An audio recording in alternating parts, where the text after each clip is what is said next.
ನಮಸ್ಕಾರ. ಮುಖ್ಯಾಂಶಗಳು.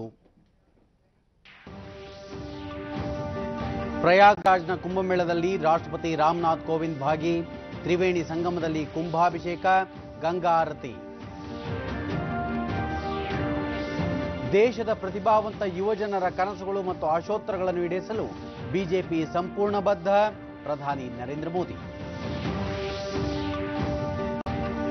ರಾಜ್ಯ ಸಮ್ಮಿಶ್ರ ಸರ್ಕಾರದ ನೂತನ ಸಂಸದೀಯ ಕಾರ್ಯದರ್ಶಿಗಳಾಗಿ ಐವಾನ್ ಡಿಸೋಜಾ, ವಿ ಮುನಿಯಪ್ಪ ಸೇರಿ 8 ಶಾಸಕರಿಂದ ಪ್ರಮಾಣ ವಚನ. ರಾಜಕೀಯ ಬಿಕ್ಕಟ್ಟಿನ ಹಿನ್ನೆಲೆ ಬೆಂಗಳೂರಿನಲ್ಲಿ ನಾಳೆ ಕಾಂಗ್ರೆಸ್ ಶಾಸಕಾಂಗ ಪಕ್ಷದ ಸಭೆ. ಶಾಸಕರು ಗೈರಾದರೆ ಪಕ್ಷಾಂತರ ನಿಷೇಧ ಕಾಯ್ದೆಯಂತೆ ಕ್ರಮ. ವಾರ್ತೆಗಳ ವಿವರ. ಉತ್ತರ ಪ್ರದೇಶದ ಪ್ರಯಾಗ್ರಾಜ್ನಲ್ಲಿ ನಡೆಯುತ್ತಿರುವ ಪವಿತ್ರ ಕುಂಭಮೇಳದಲ್ಲಿ ಇಂದು ರಾಷ್ಟ್ರಪತಿ ರಾಮನಾಥ್ ಕೋವಿಂದ್ ದಂಪತಿ ಪಾಲ್ಗೊಂಡು ಪ್ರಾರ್ಥನೆ ಸಲ್ಲಿಸಿದರು. ಸಂಗಮ ಸ್ಥಳದಲ್ಲಿ ಅವರು ಕುಂಭಾಭಿಷೇಕ, ಗಂಗಾ ಪೂಜೆ ನೆರವೇರಿಸಿ ಆರತಿ ಬೆಳಗಿದರು. ಈ ಸಂದರ್ಭದಲ್ಲಿ ಉತ್ತರ ಪ್ರದೇಶದ ರಾಜ್ಯಪಾಲ ರಾಮ್ ನಾಯಕ್, ಮುಖ್ಯಮಂತ್ರಿ ಯೋಗಿ ಆದಿತ್ಯನಾಥ್ ಮತ್ತಿತರರು ಉಪಸ್ಥಿತರಿದ್ದರು.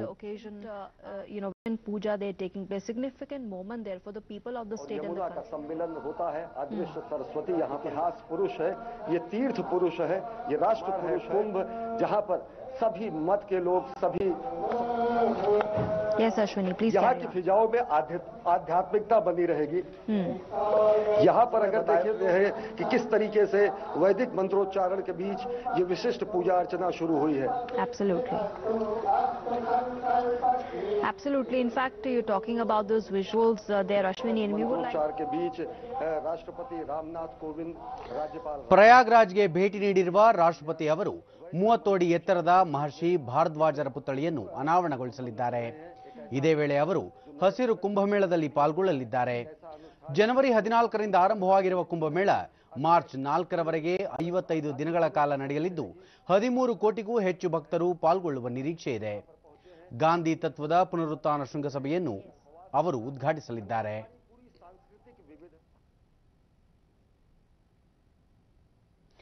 ದೇಶದ ಪ್ರತಿಭಾವಂತ ಯುವಜನರ ಕನಸುಗಳು ಮತ್ತು ಆಶೋತ್ತರಗಳನ್ನು ಈಡೇರಿಸಲು ಬಿಜೆಪಿ ಸಂಪೂರ್ಣ ಬದ್ಧವಾಗಿದೆ ಎಂದು ಪ್ರಧಾನಿ ನರೇಂದ್ರ ಮೋದಿ ಸ್ಪಷ್ಟಪಡಿಸಿದ್ದಾರೆ.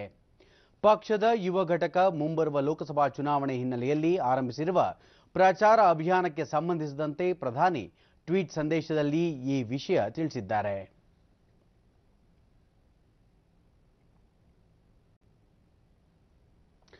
ಪ್ರಧಾನಿ ನರೇಂದ್ರ ಮೋದಿ ಇಂದಿನಿಂದ 2 ದಿನಗಳ ಗುಜರಾತ್ ಭೇಟಿ ಕೈಗೊಳ್ಳಲಿದ್ದಾರೆ.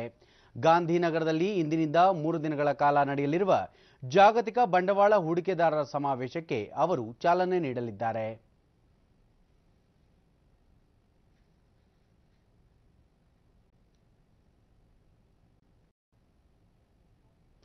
ಇದೇ ವೇಳೆ ನೂತನವಾಗಿ ನಿರ್ಮಿಸಲಾಗಿರುವ ಸರ್ದಾರ್ ವಲ್ಲಭಭಾಯ್ ಪಟೇಲ್ ಎಸ್ವಿಪಿ ವೈದ್ಯಕೀಯ ವಿಜ್ಞಾನ ಮತ್ತು ಸಂಶೋಧನಾ ಕೇಂದ್ರ ಹಾಗೂ ಸಬರಮತಿ ನದಿಯ ತಟದಲ್ಲಿ ಆಯೋಜಿಸಲಾಗಿರುವ ಅಹಮದಾಬಾದ್ ಶಾಪಿಂಗ್ ಫೆಸ್ಟಿವಲ್ 2019 ಅನ್ನು ಪ್ರಧಾನಿ ಉದ್ಘಾಟಿಸಲಿದ್ದಾರೆ.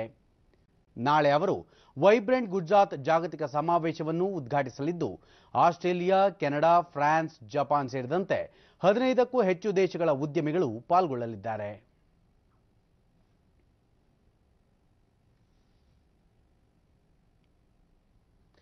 ರಾಜ್ಯ ಸಮ್ಮಿಶ್ರ ಸರ್ಕಾರದ ನೂತನ ಸಂಸದೀಯ ಕಾರ್ಯದರ್ಶಿಗಳಾಗಿ ವಿಧಾನಸೌಧದಲ್ಲಿಂದು 8 ಶಾಸಕರು ಪ್ರಮಾಣ ವಚನ ಸ್ವೀಕರಿಸಿದರು. ಶಾಸಕರಾದ V Muniyappa, doctor Anjali Nimbalkar, Roopa M Shashidhar, K Raghavendra Hitnal, Vidhana Parishat ಸದಸ್ಯರಾದ ಐವಾನ್ ಡಿಸೋಜಾ, ಕೆ ಗೋವಿಂದರಾಜು ಸೇರಿದಂತೆ ಒಟ್ಟು 8 ಮಂದಿ ಶಾಸಕರು ಸಂಸದೀಯ ಕಾರ್ಯದರ್ಶಿಗಳಾಗಿ ಪದಗ್ರಹಣ ಮಾಡಿದರು.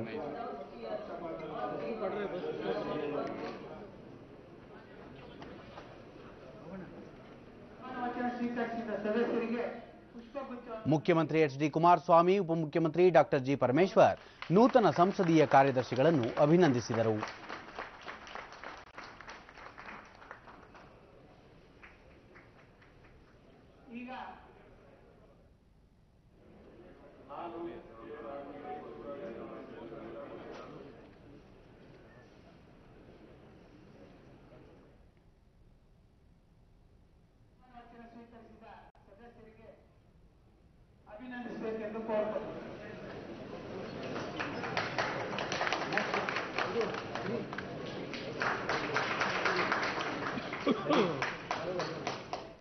ಸುಪ್ರೀಂ ಕೋರ್ಟ್ ನ್ಯಾಯಮೂರ್ತಿಯಾಗಿ ಪದೋನ್ನತಿ ಪಡೆದಿರುವ ಕರ್ನಾಟಕ ಹೈಕೋರ್ಟ್ನ ಮುಖ್ಯ ನ್ಯಾಯಮೂರ್ತಿ ದಿನೇಶ್ ಮಹೇಶ್ವರಿ ಅವರನ್ನು ಇಂದು ಮುಖ್ಯಮಂತ್ರಿ ಎಚ್.ಡಿ. ಕುಮಾರಸ್ವಾಮಿ ಭೇಟಿಯಾಗಿ ಅಭಿನಂದನೆ ಸಲ್ಲಿಸಿದರು.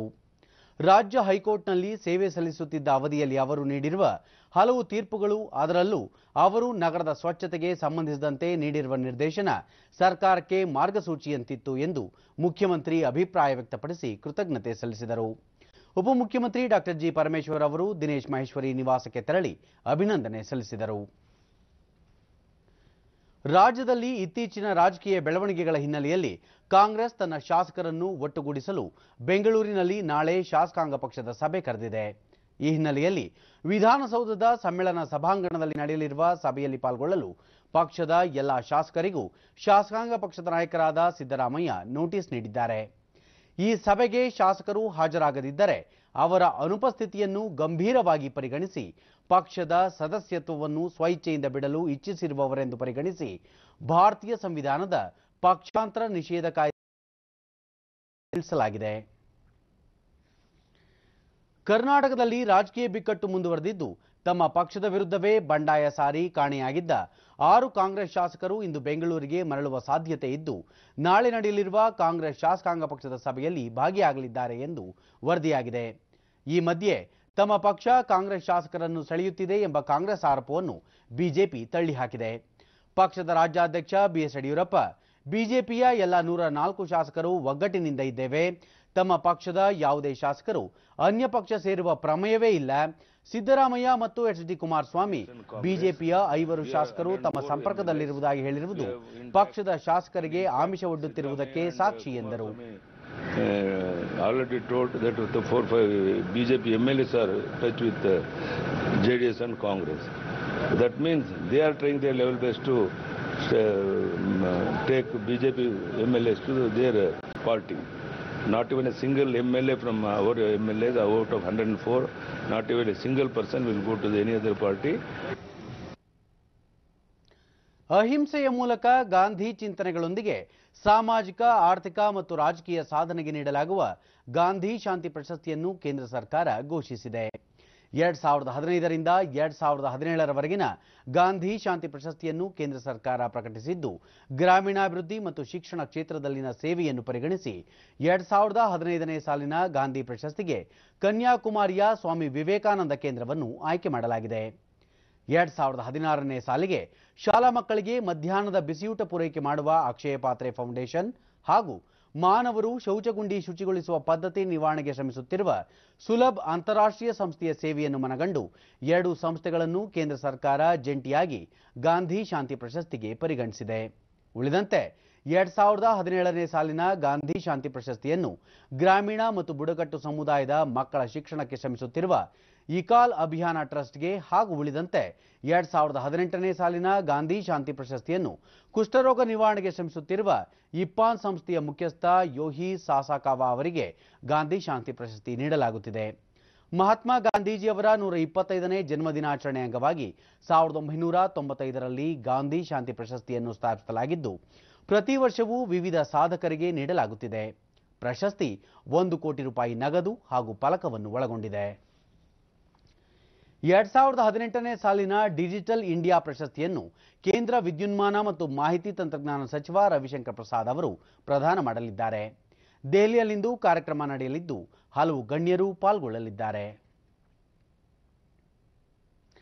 ತಾವು ಇತ್ತೀಚೆಗೆ ಶಬರಿಮಲೆ ದೇವಾಲಯ ಪ್ರವೇಶ ಮಾಡಿದ್ದ ಹಿನ್ನೆಲೆಯಲ್ಲಿ ತಮಗೆ ಪ್ರಾಣಭೀತಿ ಇದ್ದು, ದಿನದ 24 ಗಂಟೆ ವಾರದ 7 ದಿನ ಭದ್ರತೆ ನೀಡಲು ಆದೇಶಿಸುವಂತೆ ಕೋರಿ 2 ಮಹಿಳೆಯರು ಸಲ್ಲಿಸಿರುವ ಅರ್ಜಿಯನ್ನು ಸುಪ್ರೀಂ ಕೋರ್ಟ್ ನಾಳೆ ವಿಚಾರಣೆಗೆ ಕೈಗೆತ್ತಿಕೊಳ್ಳಲಿದೆ. ಇನ್ನೊಂದೆಡೆ ಮಹಾರಾಷ್ಟ್ರದಲ್ಲಿ ಡ್ಯಾನ್ಸ್ ಬಾರ್ಗಳ ಪರವಾನಗಿ ಮತ್ತು ಕಾರ್ಯನಿರ್ವಹಣೆ ಮೇಲೆ ವಿಧಿಸಲಾಗಿದ್ದ ಷರತ್ತುಗಳನ್ನು ಸುಪ್ರೀಂ ಕೋರ್ಟ್ ಇಂದು ತಳ್ಳಿಹಾಕಿದೆ. ನ್ಯಾಯಮೂರ್ತಿ ಎಕೆ ಸಿಕ್ರಿ ನೇತೃತ್ವದ ಪೀಠ ಡ್ಯಾನ್ಸ್ ಬಾರ್ಗಳಲ್ಲಿ ಸಿಸಿಟಿವಿ ಅಳವಡಿಕೆ ಕಡ್ಡಾಯ ಮಾಡಿದ್ದ ಷರತ್ತನ್ನು ವಜಾಗೊಳಿಸಿದೆ. ಉಪಮುಖ್ಯಮಂತ್ರಿ ಡಾಕ್ಟರ್ ಜಿ. ಪರಮೇಶ್ವರ್ ಇಂದು ತುಮಕೂರಿನ ಸಿದ್ಧಗಂಗಾ ಮಠಕ್ಕೆ ಭೇಟಿ ನೀಡಿ ಶತಾಯುಷಿ ಶಿವಕುಮಾರ ಸ್ವಾಮೀಜಿಯವರ ಆರೋಗ್ಯ ವಿಚಾರಿಸಿದರು.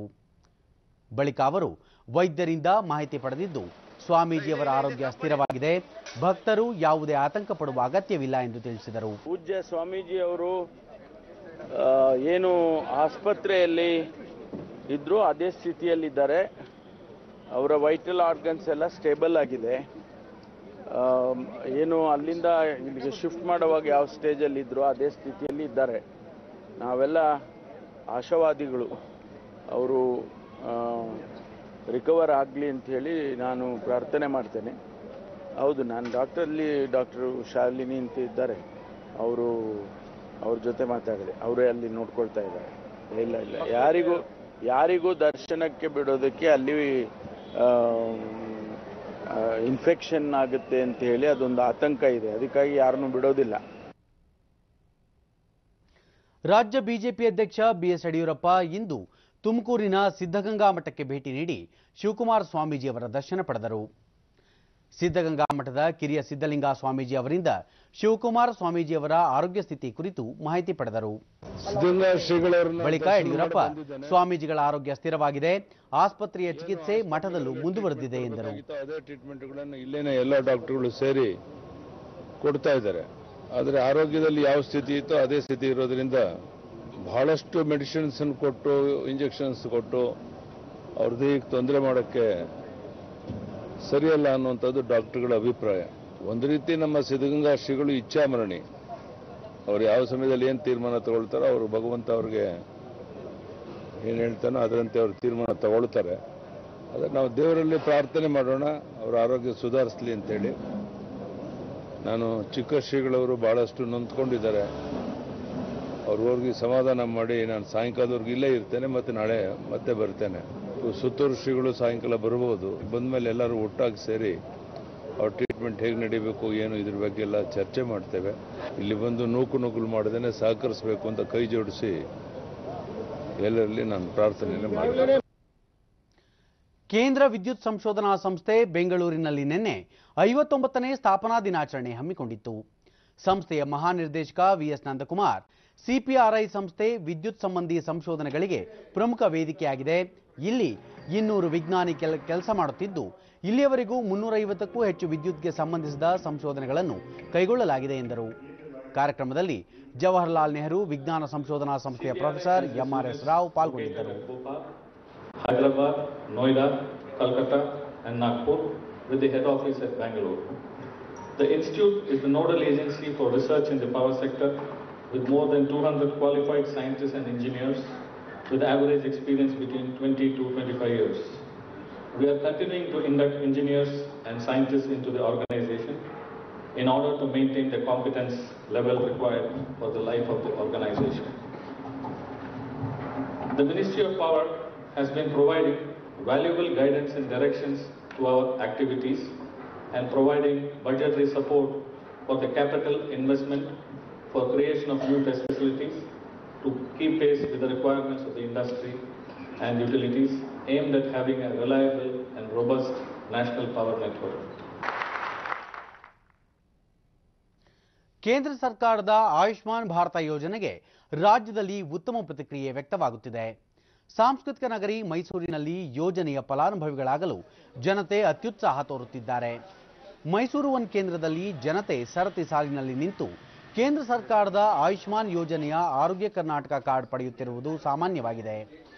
ಮೈಸೂರು ನಗರದಲ್ಲಿ 6 ಮೈಸೂರು ಒನ್ ಕೇಂದ್ರಗಳಿದ್ದು, ಪ್ರತಿಯೊಂದು ಕೇಂದ್ರದಲ್ಲೂ ಪ್ರತಿನಿತ್ಯ 100ರಿಂದ 120 ಕಾರ್ಡ್ಗಳನ್ನು ಫಲಾನುಭವಿಗಳಿಗೆ ನೀಡಲಾಗುತ್ತಿದೆ.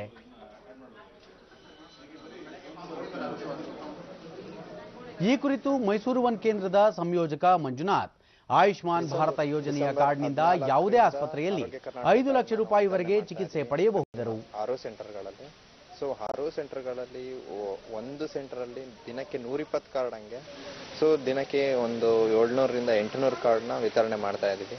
So BPL card, Aadhaar card ಇದ್ರೆ ಸಾಕು ಈ ಬೆನಿಫಿಟ್ಸ್ನ ತಗೋಬೋದು.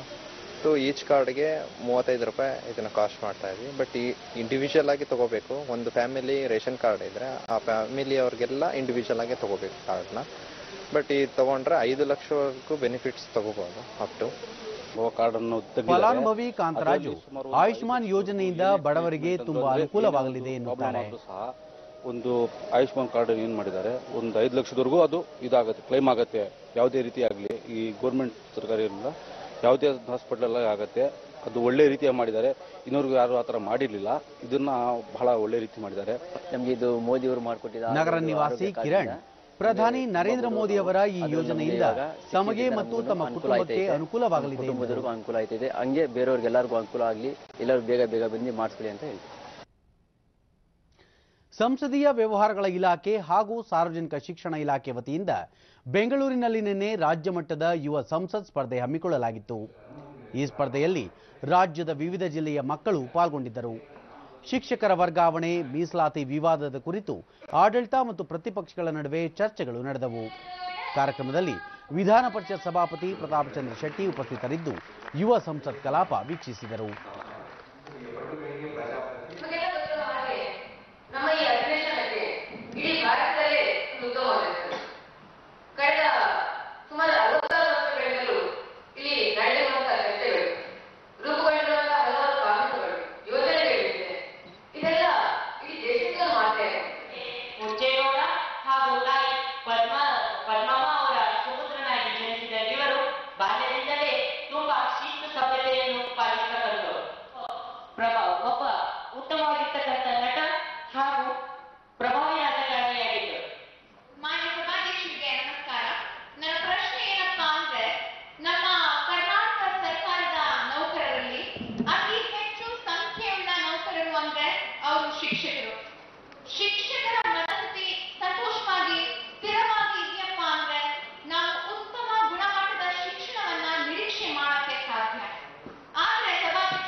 ಪತ್ರಕರ್ತ ರಾಮಚಂದ್ರ ಛತ್ರಪತಿ ಹತ್ಯೆ ಪ್ರಕರಣದಲ್ಲಿ ದೋಷ ಸಾಬೀತಾಗಿರುವ ಅಪರಾಧಿಗಳಾದ ಡೇರಾ ಸಚ್ಚಾ ಸೌಧದ ಮುಖ್ಯಸ್ಥ ಗುರ್ಮೀತ್ ರಾಮ್ ರಹೀಂ ಸಿಂಗ್ ಮತ್ತು ಇತರ ಮೂವರಿಗೆ ಇಂದು ಶಿಕ್ಷೆಯ ಅವಧಿಯನ್ನು ನ್ಯಾಯಾಲಯ ಪ್ರಕಟಿಸಲಿರುವ ಹಿನ್ನೆಲೆಯಲ್ಲಿ ಹರಿಯಾಣದಲ್ಲಿ ಭದ್ರತೆಯನ್ನು ಬಿಗಿಗೊಳಿಸಲಾಗಿದೆ. ಪಂಚಕುಲದ ವಿಶೇಷ ನ್ಯಾಯಾಲಯ ವಿಡಿಯೋ ಸಂವಾದದ ಮೂಲಕ ಇಂದು ಅಪರಾಧಿಗಳಿಗೆ ಶಿಕ್ಷೆಯ ಪ್ರಮಾಣವನ್ನು ಪ್ರಕಟಿಸಲಿದೆ. ರಾಷ್ಟ್ರ ರಾಜಧಾನಿ ದೆಹಲಿಯಲ್ಲಿ ಇಂದು ಬೆಳಗ್ಗೆ ದಟ್ಟ ಮಂಜು ಕವಿದ ವಾತಾವರಣವಿದ್ದು ಕನಿಷ್ಠ ತಾಪಮಾನ ಸಾಮಾನ್ಯಕ್ಕಿಂತ ಕೆಳಗಿಳಿದು 4.2 ಡಿಗ್ರಿ ಸೆಲ್ಸಿಯಸ್ ತಲುಪಿತ್ತು. ದಟ್ಟ ಮಂಜಿನ ಪರಿಣಾಮ ಪುರುಷೋತ್ತಮ್ ಎಕ್ಸ್ಪ್ರೆಸ್, ಭುವನೇಶ್ವರ್ ದೆಹಲಿ ದುರಂತೋ, ಪೂರ್ವ ಎಕ್ಸ್ಪ್ರೆಸ್, ಬ್ರಹ್ಮಪುತ್ರ ಮೇಲ್ ಸೇರಿದಂತೆ ಉತ್ತರ ಭಾಗದ 11 ರೈಲುಗಳ ಸಂಚಾರದಲ್ಲಿ 2 ರಿಂದ 3 ಗಂಟೆಗಳ ಕಾಲ ವಿಳಂಬವಾಗಿದೆ ಎಂದು ರೈಲ್ವೆ ಅಧಿಕಾರಿಗಳು ತಿಳಿಸಿದ್ದಾರೆ. ದಟ್ಟ ಮಂಜಿನ ಪರಿಣಾಮ ರಾಷ್ಟ್ರ ರಾಜಧಾನಿಯಲ್ಲಿ 400 ಮೀಟರ್ನಷ್ಟು ರಸ್ತೆಗಳು ಗೋಚರಿಸದ ಸ್ಥಿತಿ ನಿರ್ಮಾಣವಾಗಿತ್ತು. ಗುರುಕುಲ ಪದ್ಧತಿ ಶಿಕ್ಷಣವು ನಮ್ಮ ಭಾರತೀಯ ಪರಂಪರೆಯಲ್ಲಿ ಉತ್ತಮ ಶಿಕ್ಷಣ ವಿಶ್ವದಲ್ಲೇ ಬಿಂಬಿತವಾಗಿದೆ. ಹಿಂದಿನ ಕಾಲದಲ್ಲಿ ಋಷಿ ಪರಂಪರೆಯಲ್ಲಿ ಗುರುಕುಲ ಶಿಕ್ಷಣದ ವ್ಯವಸ್ಥೆ ಇತ್ತು. ಇಂತಹುದೇ ಸಮಾಜಮುಖಿಯಾದ ಮತ್ತು ದಿನಕಾಲಕ್ಕೆ ತಕ್ಕುದಾದ ಗುರುಕುಲ ಶಿಕ್ಷಣ ವ್ಯವಸ್ಥೆಯನ್ನು ಅಜೇಯ ವಿಶ್ವಸ್ತ ಮಂಡಳಿ ದಕ್ಷಿಣ ಕನ್ನಡ ಜಿಲ್ಲೆಯ ವಿಟ್ಲದಲ್ಲಿ ಯಶಸ್ವಿಯಾಗಿ ಮುನ್ನಡೆಸುತ್ತಿದೆ. ಈ ಕುರಿತು ಒಂದು ವರದಿ. ದಕ್ಷಿಣ ಕನ್ನಡ ಜಿಲ್ಲೆಯ ಬಂಟ್ವಾಳ ತಾಲೂಕಿನ ವಿಟ್ಲ ಪಟ್ಟಣದಿಂದ ಸಾಲೆತ್ತೂರು ಮುಡಿಪು ಹೋಗುವ ಮಾರ್ಗದಲ್ಲಿ 3 ಕಜೆ ಎಂಬ ಊರಿದೆ. ವಿಟ್ಲ ಪಟ್ಟಣದಿಂದ 4-5 ಕಿಲೋಮೀಟರ್ ಸಾಗಿದಾಗ ದಟ್ಟ ಹಸಿರಿನ ನಡುವೆ ಪ್ರಕೃತಿಯ ಮಡಿಲಲ್ಲಿರುವ ಮೈತ್ರೇಯಿ ಗುರುಕುಲ ಮಂಗಳೂರಿನಿಂದ 45 ಕಿಲೋಮೀಟರ್ ಮತ್ತು ಪುತ್ತೂರಿನಿಂದ 15 ಕಿಲೋಮೀಟರ್ ದೂರದಲ್ಲಿದೆ. ಮುಖ್ಯ ರಸ್ತೆಯಿಂದ ಗುರುಕುಲಕ್ಕೆ ಹೋಗುವ ಕಾಡು ದಾರಿಯಲ್ಲಿ ಪಕ್ಷಿಗಳ ಕಲರವದ ನಡುವೆ ಮುಂದಕ್ಕೆ ಹೋದಾಗ ಅಡಕೆ, ತೆಂಗು, ಬಾಳೆ ತೋಟಗಳ ನಡುವೆ ಹೆಣ್ಣು ಮಕ್ಕಳಿಗಾಗಿ ಮೀಸಲಾದ ಭಾರತೀಯ ಪರಂಪರೆಯ ಗುರುಕುಲ ನಮ್ಮನ್ನು ಸ್ವಾಗತಿಸುತ್ತದೆ. ಸಾಮರಸ್ಯದ ಸ್ವಾಸ್ಥ್ಯ ಸಮಾಜ ನಿರ್ಮಾಣ ಎಂಬ ಉದ್ದೇಶವನ್ನ ಇಟ್ಟುಕೊಂಡು ಆರಂಭವಾದ ಮೈತ್ರೇಯಿ ಗುರುಕುಲ ಇದೀಗ 24 ವರ್ಷಗಳನ್ನು ಪೂರೈಸುತ್ತಿದೆ. ಸ್ವಯಂ ಸೇವಕ ಸಂಘ ದೇಶದಲ್ಲಿ ಪ್ರಾಚೀನ ಭಾರತೀಯ ಪರಂಪರೆಯ ಗುರುಕುಲ ಶಿಕ್ಷಣ ಪದ್ಧತಿಯನ್ನು ಮತ್ತೆ ಪುನರುತ್ಥಾನ ಮಾಡುವುದಕ್ಕಾಗಿ ಕೈಗೊಂಡ ಯೋಜನೆಯ ಫಲಶ್ರುತಿ ಈ ಮೈತ್ರೇಯಿ ಗುರುಕುಲ. ಮೈತ್ರೇಯಿ ಗುರುಕುಲ ಅನ್ನೋ ಹೆಸರು ಕೇಳಿದಾಗಲೇ ನಾವು ಎಲ್ಲೋ ಬಹಳ ಭಾರತದ ಮೂಲದಲ್ಲಿ ಕೃಷಿ ಪರಂಪರೆಯ ನಾಡಿನಲ್ಲಿ ಇದ್ದೀವಿ ಅನ್ನುವ ಭಾವ ಬರುತ್ತೆ. ಸರಿಯೂ ಹೌದು. ನಮ್ಮ ನಿಜವಾದ ನೆರೇಟಿವ್ ಪರಿಚಯ ಅಂತಂದ್ರೆ ಯೋಗ, ಯಾಗ, ಅಧ್ಯಾತ್ಮನೆ. IT-BT ಕೂಡ ನಾವು ಮುಂದೆ ಹೋಗ್ತೀವಿ. ಯಾಕೆಂದ್ರೆ ತಂತ್ರದಲ್ಲೂ ಮುಂದುವರಿತಾ ಇದ್ದೀವಿ ನಾವು ಜಗತ್ತಿನಾದ್ಯಂತ. ಆದರೆ ನಮ್ಮ ಮೂಲ ಬೇರು ಮಂತ್ರ. ಋಕ್, ಯಜು, ಸಾಮ, ಅಥರ್ವ, ಈ ನಾದ ಅಲ್ಲಿಂದ ನಮ್ಮ ಪರಂಪರೆ ಹರಿದು ಬರ್ತಾ ಇದೆ. ಇದೆಲ್ಲದರ ಒಂದು ಸಮೀಕ್ಷೆ ಅಧ್ಯಯನವನ್ನು ನಾವು ನಡೆಸಿದ್ವಿ. ಈ ಹೊಸ ದೃಷ್ಟಿ ಇಟ್ಟುಕೊಂಡು 1994-95ರಲ್ಲಿ ಮೈತ್ರೇಯ ಗುರುಕುಲವನ್ನು ನಾವು ಆರಂಭ ಮಾಡಿದ್ವಿ. 3 ಕಜೆಯ ಮೈತ್ರೇಯಿ ಗುರುಕುಲದಲ್ಲಿ 112 ಮಂದಿ ಹೆಣ್ಣು ಮಕ್ಕಳು ಕಲಿಯುತ್ತಿದ್ದಾರೆ. 5ನೇ ತರಗತಿ ತೇರ್ಗಡೆಯಾದ ನಂತರ ಇಲ್ಲಿನ ಗುರುಕುಲಕ್ಕೆ ಸೇರ್ಪಡೆಯಾಗಬಹುದು. ಅದೇ ರೀತಿ ಸಂಸ್ಕೃತ ಭಾಷೆ ಗೊತ್ತಿರುವ 10ನೇ ತರಗತಿ ಪಾಸಾದವರು ಕೂಡ ಪ್ರವೇಶ ಪಡೆಯಬಹುದು. ಹೆಣ್ಣು ಮಕ್ಕಳು ದೈನಂದಿನ ಕೆಲಸ ಕಾರ್ಯಗಳನ್ನು ಮಾಡುತ್ತಲೇ ಶಿಕ್ಷಣ ಪಡೆಯುವುದು ಇಲ್ಲಿನ ವಿಶೇಷ. ಗುರುಕುಲದಲ್ಲಿ ದೈನಂದಿನ ಗೃಹ ಕಾರ್ಯಗಳಿಂದ ತೊಡಗಿ ಕೃಷಿ ಚಟುವಟಿಕೆ ತನಕ ಶಿಕ್ಷಣ ಇರುವುದರಿಂದ ವಿಶಾಲವಾದ ಜಮೀನು ಬೇಕಾಗುತ್ತದೆ. ಗುರುಕುಲ ಚಟುವಟಿಕೆಗೆ ಭೂಮಿ ದಾನ ಮಾಡಿದ 3 ಕಜೆ ಪರಮೇಶ್ವರಿ ಅಮ್ಮನವರನ್ನು ಇಲ್ಲಿನ ಗುರುಕುಲದ ವ್ಯವಸ್ಥಾಪಕರಾದ ಜಗನ್ನಾಥ್ ಅವರು ಸ್ಮರಿಸುತ್ತಾರೆ. ಕೃಷಿ ಗುರುಕುಲದ ಮಕ್ಕಳ ಪಾಠದಲ್ಲಿ ಒಂದು ಭಾಗ. ಸುಮಾರು 3 ಎಕರೆ ಗದ್ದೆ, 2 ಎಕರೆ ತರಕಾರಿ ಕೃಷಿ ಹಾಗೂ ಇತರ ತೆಂಗು ಕಂಗುಗಳನ್ನು ಒಳಗೊಂಡಂಥ ಸುಂದರವಾದಂಥ ಒಂದು ಪ್ರದೇಶ ಇಲ್ಲಿದೆ. ಮಕ್ಕಳು ಕೃಷಿಯ ಅನುಭವಕ್ಕೋಸ್ಕರ ತಮ್ಮನ್ನು ತಾವು ಸ್ವಲ್ಪ ತೊಡಗಿಸಿಕೊಳ್ತಾ ಇದ್ದಾರೆ. ಈ ಮೂಲಕ ನಮ್ಮ ಪಂಚಮುಖಿ ಶಿಕ್ಷಣದಲ್ಲಿ ಕೃಷಿಗೆ ನಾವು ಪ್ರಾಧಾನ್ಯತೆಯನ್ನು ಕೊಟ್ಟಿದ್ದೇವೆ. ದರ್ಶನದಲ್ಲಿ ಮುನ್ನಡೆಸಲಾಗುತ್ತಿದೆ. ಸ್ವಸ್ಥ ಸಮಾಜ ನಿರ್ಮಾಣ ಎಂಬ ಉದ್ದೇಶದ ಸಫಲತೆಗಾಗಿ ತನ್ನದೇ ಆದಂತಹ ಪಂಚಮುಖಿ ಶಿಕ್ಷಣ ಪದ್ಧತಿಯನ್ನು ಗುರುಕುಲ ಅಳವಡಿಸಿಕೊಂಡಿದೆ. ಶಿಕ್ಷಣದ ಆ ಪಂಚಮುಖಗಳು ಅಂದರೆ ವೇದ, ಯೋಗ, ವಿಜ್ಞಾನ, ಕೃಷಿ ಮತ್ತು ಕಲಾ ಕೌಶಲ. ಗುರುಕುಲ ಶಿಕ್ಷಣ ಪದ್ಧತಿಯು ಜೀವನ ಶಿಕ್ಷಣವಾಗಿದ್ದು, ಜೀವನದ ಗುರಿ ಮತ್ತು ಆ ಗುರಿಯನ್ನು ತಲುಪುವುದಕ್ಕಾಗಿ ಶಿಕ್ಷಣಾರ್ಥಿಗಳನ್ನು ಸನ್ನದ್ಧಗೊಳಿಸುತ್ತದೆ. ಸಮಾಜದಲ್ಲಿ ಅದರಲ್ಲೂ ಮುಖ್ಯವಾಗಿ ಶಿಕ್ಷಣ ಕ್ಷೇತ್ರದಲ್ಲಿ ಸುಧಾರಣೆಯನ್ನು ಬಯಸುವ ಹಾಗೂ ಗುರುಕುಲ ಶಿಕ್ಷಣ ಪದ್ಧತಿಯಲ್ಲಿ ಸಂಪೂರ್ಣ ವಿಶ್ವಾಸವಿಟ್ಟಿರುವ ಪೋಷಕರು ತಮ್ಮ ಮಕ್ಕಳನ್ನು ಗುರುಕುಲಕ್ಕೆ ಕಳುಹಿಸಬಹುದು. ಇಲ್ಲಿ ಓದಿದಂತಹ ಎಲ್ಲ ವಿದ್ಯಾರ್ಥಿನಿಯರು ಸಹ ತಾವು ಬೇರೆ ಬೇರೆ ಕ್ಷೇತ್ರಗಳಲ್ಲಿ ಕೆಲಸವನ್ನು ಮಾಡ್ತಾ ತಮ್ಮ ಕ್ಷೇತ್ರದಲ್ಲಿ ಆತ್ಮವಿಶ್ವಾಸದಿಂದ ಮುನ್ನಡೀತಾ ಇದ್ದಾರೆ. ಗುರುಕುಲದ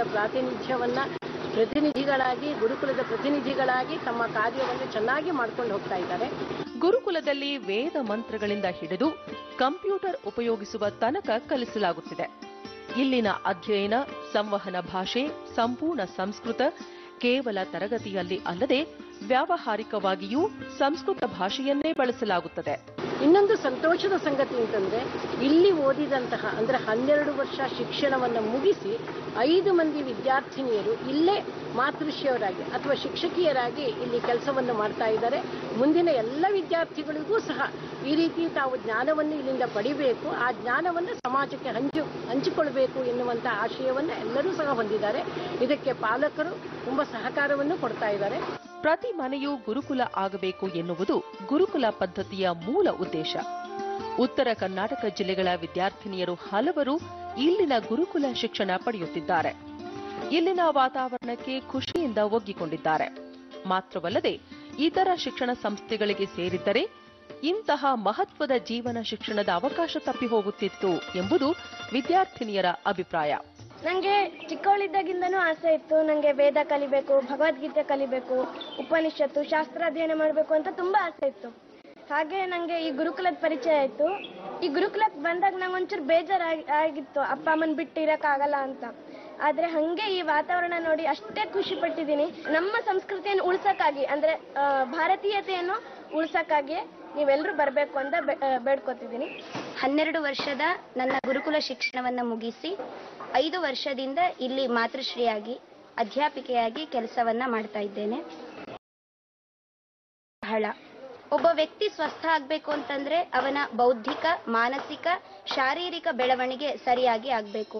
ಈ 3 ವಿಷಯದಲ್ಲಿ ಅವನು ಸ್ವಸ್ಥನಾದಾಗ ಮಾತ್ರ ಸಮಾಜದಲ್ಲಿ ಮುನ್ನಡೆಯುತ್ತಾ ಸಮಾಜವನ್ನು ಮುನ್ನಡೆಸ್ತಾ ಅವನು ಸಾಗಬಹುದು.